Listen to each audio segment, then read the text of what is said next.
ಕೆಆರ್ಪುರ ಸುದ್ದಿ ಸಮಾಚಾರಕ್ಕೆ ಸ್ವಾಗತ. ಇಂದು ಶುಕ್ರವಾರ. ನಾನು ಭಾಗ್ಯ ನಂಜುಂಡಸ್ವಾಮಿ. ಸುದ್ದಿಗಳ ವಿವರ. ಮ್ಯಾಮ್ಕೋಸ್ ಅಭಿವೃದ್ಧಿ ಕೆಲಸ ಮೆಚ್ಚಿ ಮತದಾರರು 5ನೇ ಬಾರಿ ಸಹಕಾರ ಭಾರತಿ ತಂಡವನ್ನು ಗೆಲ್ಲಿಸಿದ್ದಾರೆ ಎಂದು ರಾಜ್ಯ ಸಹಕಾರ ಭಾರತಿ ಉಪಾಧ್ಯಕ್ಷ ಯಡಗೆರೆ ಸುಬ್ರಹ್ಮಣ್ಯ ತಿಳಿಸಿದರು. ಅವರು ಗುರುವಾರ ಪತ್ರಿಕಾ ಹೇಳಿಕೆ ನೀಡಿ, ಮ್ಯಾಮ್ಕೋಸ್ ಆಡಳಿತ ಮಂಡಳಿಯ ಚುನಾವಣೆಗೂ ಮುನ್ನ ಸಹಕಾರ ಭಾರತಿಯು ಪ್ರಣಾಳಿಕೆ ಘೋಷಣೆ ಮಾಡಿತ್ತು. ಅದರಂತೆ ಎಲ್ಲ ಭರವಸೆ ಈಡೇರಿಸಿ ಷೇರುದಾರರ ಕ್ಷೇಮಾಭಿವೃದ್ಧಿಯನ್ನು ಸಾಧಿಸಲು ಬದ್ಧರಾಗಿದ್ದೇವೆ. ಈ ಬಾರಿಯ ಚುನಾವಣೆಯಲ್ಲಿ 11,511 ಅರ್ಹ ಮತದಾರರಿದ್ದರು. ಅನರ್ಹ ಮತದಾರರ ಪೈಕಿ 6,644 ಅನರ್ಹ ಮತದಾರರು ಹೈಕೋರ್ಟ್ ಮೂಲಕ ಮತದಾನದ ಹಕ್ಕು ಪಡೆದಿದ್ದರು. ಇವರನ್ನು ಸೇರಿಸಿ ಒಟ್ಟು 18,155 ಮತದಾರರು ಇದ್ದರು.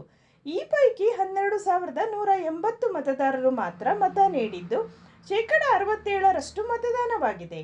ಮ್ಯಾಮ್ಕೋಸ್ 5ನೇ ಬಾರಿ ಸಹಕಾರ ಭಾರತಿ ಅಧಿಕಾರ ಹಿಡಿದಿದೆ. ಅನರ್ಹ ಮತದಾರರ ಕುರಿತು ಕೋರ್ಟ್ ತೀರ್ಮಾನದ ನಂತರ ಹೊಸ ಆಡಳಿತ ಮಂಡಳಿ ರಚನೆಯಾಗಲಿದೆ ಎಂದರು. ಕಳೆದ 20 ವರ್ಷಗಳಿಂದ ಸಹಕಾರ ಭಾರತಿ ನೇತೃತ್ವದ ತಂಡ ಅಧಿಕಾರದಲ್ಲಿದ್ದು ಅಭಿವೃದ್ಧಿ ಕೆಲಸ ಮಾಡಿದ್ದೇವೆ. ಅಭಿವೃದ್ಧಿ ಕೆಲಸವೇ ನಮ್ಮ ತಂಡವನ್ನು ಗೆಲ್ಲಿಸಿದೆ ಎಂದಿದ್ದಾರೆ.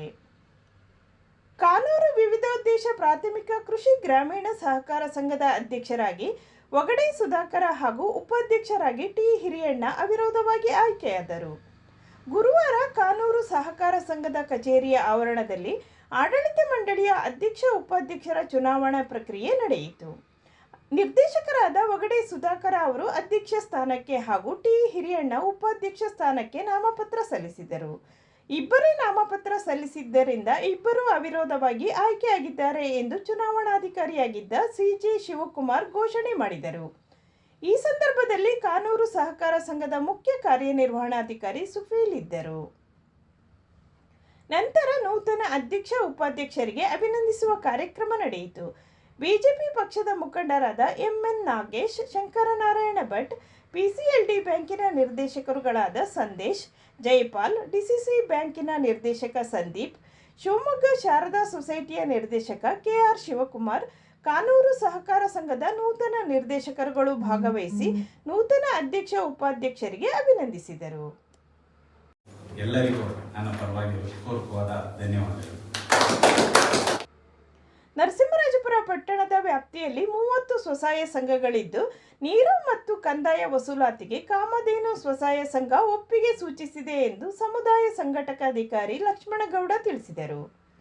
ಅವರು ಗುರುವಾರ ಇಲ್ಲಿನ ಪಟ್ಟಣ ಪಂಚಾಯಿತಿ ಸಭಾಂಗಣದಲ್ಲಿ ಬೀದಿ ಬದಿ ವ್ಯಾಪಾರಿಗಳಿಗೆ ಆಯೋಜಿಸಿದ್ದ ಪ್ರಧಾನಮಂತ್ರಿ ಬೀದಿ ಬದಿ ವ್ಯಾಪಾರಿಗಳ ಆತ್ಮನಿರ್ಭರ್ ನಿಧಿ ಮತ್ತು ಸ್ವನಿಧಿ ಸೇವಾ ಸಮೃದ್ಧಿ ಯೋಜನೆ ಮಾಹಿತಿ ಕಾರ್ಯಕ್ರಮದಲ್ಲಿ ಪ್ರಾಸ್ತಾವಿಕವಾಗಿ ಮಾತನಾಡಿದರು. ಪಟ್ಟಣದ ವ್ಯಾಪ್ತಿಯಲ್ಲಿ 127 ಬೀದಿ ಬದಿ ವ್ಯಾಪಾರಿಗಳಿದ್ದಾರೆ. ಇವರಲ್ಲಿ 124 ಜನರಿಗೆ ತಲಾ 10,000 ರೂಪಾಯಿ ಸಾಲ ನೀಡಲಾಗಿದೆ. ಇದರಲ್ಲಿ 81 ಜನ ಸಾಲ ಮರುಪಾವತಿಸಿದ್ದಾರೆ. 53 ಜನರಿಗೆ 20,000 ರೂಪಾಯಿಯಂತೆ ಸಾಲ ನೀಡಲಾಗಿದೆ. ಮತ್ತೆ 67 ಜನರಿಗೆ ಸಾಲ ಮಂಜೂರಾಗಿದೆ.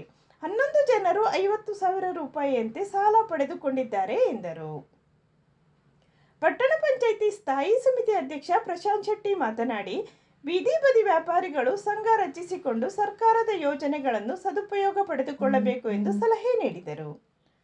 ಪಟ್ಟಣ ಪಂಚಾಯಿತಿ ಸದಸ್ಯೆ ಜುಬೇದಾ ಮಾತನಾಡಿ, ಬೀದಿ ಬದಿ ವ್ಯಾಪಾರಿಗಳು ಸಂಕಷ್ಟದಲ್ಲಿದ್ದು ಕುಟುಂಬ ನಿರ್ವಹಣೆ ಕಷ್ಟವಾಗಿದೆ. ಸಾಲ ಪಡೆಯಲು ಬೇಕಾದ ದಾಖಲೆಗಳನ್ನು ಒದಗಿಸಿದರೂ ಕೆಲವು ಬ್ಯಾಂಕ್ನ ವ್ಯವಸ್ಥಾಪಕರು ಬೀದಿ ಬದಿ ವ್ಯಾಪಾರಿಗಳಿಗೆ ಸಾಲ ನೀಡುತ್ತಿಲ್ಲ ಎಂದು ದೂರಿದರು. ಬೀದಿ ಬದಿ ವ್ಯಾಪಾರಿ ಶಂಕರ್ ತಮ್ಮ ಅನಿಸಿಕೆ ವ್ಯಕ್ತಪಡಿಸಿದರು. ಪಟ್ಟಣ ಪಂಚಾಯಿತಿ ಅಧ್ಯಕ್ಷೆ ಸುರಯ್ಯ ಬಾನು ಅಧ್ಯಕ್ಷತೆ ವಹಿಸಿದ್ದರು. ಅತಿಥಿಯಾಗಿದ್ದ ಸ್ವಸಹಾಯ ಸಂಘಗಳ ಒಕ್ಕೂಟದ ಅಧ್ಯಕ್ಷೆ ಭಾನುಮತಿ ಮಾತನಾಡಿದರು. ಪಟ್ಟಣ ಪಂಚಾಯಿತಿ ಸದಸ್ಯ ಶೋಜಾ, ಸಿಬ್ಬಂದಿಗಳಾದ ಉಷಾ, ಶ್ರುತಿ ಇದ್ದರು. ರಾಜ್ಯ ಪ್ರವಾಸೋದ್ಯಮ ಅಭಿವೃದ್ಧಿ ನಿಗಮದ ಅಧ್ಯಕ್ಷ ಎಂ ಶ್ರೀನಿವಾಸ್ ಅವರ ಹುಟ್ಟುಹಬ್ಬದ ದಿನವಾದ ಶುಕ್ರವಾರ, ಅಂದರೆ ಇಂದು, ಪಟ್ಟಣ ಪಂಚಾಯಿತಿ ವತಿಯಿಂದ ಪ್ರವಾಸಿ ಮಂದಿರ ವೃತ್ತಕ್ಕೆ ಎಂ ಶ್ರೀನಿವಾಸ್ ಅವರ ಹೆಸರನ್ನು ಇಡುವ ಕಾರ್ಯಕ್ರಮವು ಸಂಜೆ 6 ಗಂಟೆಗೆ ನಡೆಯಲಿದೆ ಎಂದು ಪಟ್ಟಣ ಪಂಚಾಯಿತಿ ಸ್ಥಾಯಿ ಸಮಿತಿ ಅಧ್ಯಕ್ಷ ಪ್ರಶಾಂತ್ ಶೆಟ್ಟಿ ತಿಳಿಸಿದ್ದಾರೆ. ವಂದನೆಗಳು.